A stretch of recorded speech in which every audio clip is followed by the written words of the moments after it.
একটি ব্যাপার লক্ষ্য করেছেন, যেই পানি খুব বেশি পরিষ্কার হয়, কাঁচের মতো স্বচ্ছ, সেই পানিতে কিন্তু আপনি কোনো মাছ খুঁজে পাবেন না।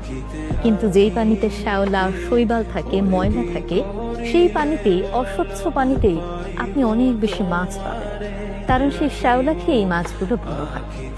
মানুষের জীবনটাও কিন্তু অনেকটা এমন। যে মানুষগুলো পরিষ্কার মনে হয়, যে মানুষগুলো মিথ্যে অভিনয় করতে পারে না, মিথ্যে ভালোবাসা দেখাতে পারে না, সেই মানুষগুলো দেখবেন বন্ধু কম থাকে। সেই মানুষগুলোর আশেপাশে মানুষ কম থাকে। তাদের আশেপাশে মানুষে এসে মৌমাছির মতো ভন ভন করতে দেখবেন না। কিন্তু যেই মানুষগুলো মিথ্যে অভিনয় করে, সবার সামনে গিয়ে গিয়ে মিথ্যে ভালোবাসা দেখে, তাদের মুখে একরকম, অন্তরে আরেক রকম। আপনার সামনে আপনাকে ভালোবাসা দেখাবে, কিন্তু পেছনে গিয়ে আপনার নামে কুৎসা রাখাবে। সেই মানুষগুলোর বন্ধুর সংখ্যাই সবচেয়ে বেশি। এই মানুষগুলোর আশেপাশে দেখবেন আরো অনেক মানুষ মৌমাছির মতো ভন ভন ভন ভন করতে থাকে, এই মিথ্যে ভালোবাসা দেখে, মিথ্যে আবেগ দেখে। মানুষের জীবনটা আসলেই বৈচিত্র্যময়।